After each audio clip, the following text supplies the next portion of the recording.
assessment in মানে আমি এইটো ইনটো বুলি ক'ব পৰা SWOT analysis SWOT SWOT স্কুলের রেস্টুরেন্টের নাম তো একটা আছে আমি বলবো কোথায় আর মানে একটা রিলেশন বিল্ডার যেটা আছে ওই রিলেশন বিল্ডারটা করতে পারতে পারে 4 নম্বর কিছু তারা সায়েন্স লাগে যেমন আপনারা বিহেভিয়ার স্পিরিচুয়াল টাইপ বিহেভিয়ার করতে পারেন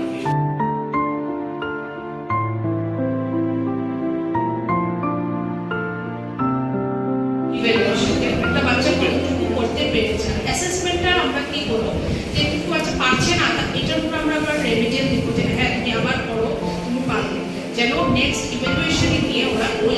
দিয়ে মানে ওরা একটা চোখে দেখে না কিন্তু এর কাজ হই হই তো বারবার ওরা না নিনা দেওয়া আমরা আমরা করতে আনিয়া বড় দেওয়া এটা ওই যে তাই অ্যানিমেশন যেটা তৈরি করার সময় আমরা ভাবতে থাকবো যে আমার এই যে ক্লাসরুম সিচুয়েশনের মধ্যে কত ধরনের বাচ্চা আছে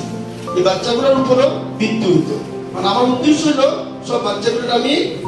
তারা এপিএল করতো এবং পাস করতো পাস মার্ক পাইতো এটাই আমার উদ্দেশ্য তাহলে আমি যদি সব প্রশ্নগুলো আমার টেক্সট এটা আমি ঠিক করতে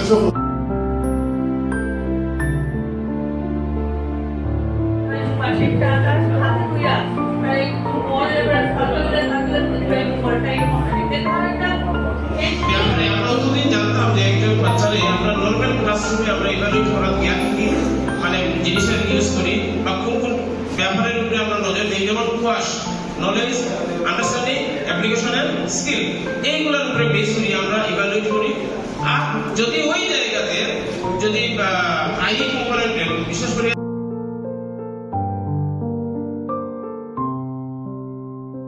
এই দিকগুলা ওদের বিচার করবো বা এই দিকগুলা ওদের পরীক্ষা করবো পরীক্ষাই করবো পরীক্ষা শব্দটা যদিও ইউজ করি না আমরা ইভালুয়েট করবো ওদের এই জিনিসগুলো যাচাই করবো I think to be precise next number 2 use informal observation মানে একটু ক্লাসে একটু আমরা দেখবো ইনফর্মালি মানে ফর্মালি না এই পারো না এই পারে না নিজের চোখ খোলাবো ক্লাসের মধ্যে একটু নজর রাখবো নিজেদের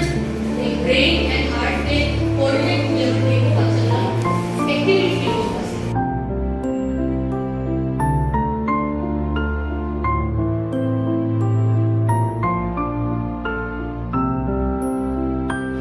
গণনা করি চাই 5 টাকা নহলে কিবা হয় হাই 6 গাঁৱলৈ যাওঁ বুলি পইয়া পাতিলে খালৈ গালৈ গালোচা অধিক ধার মিলে 7 দিনে ভূত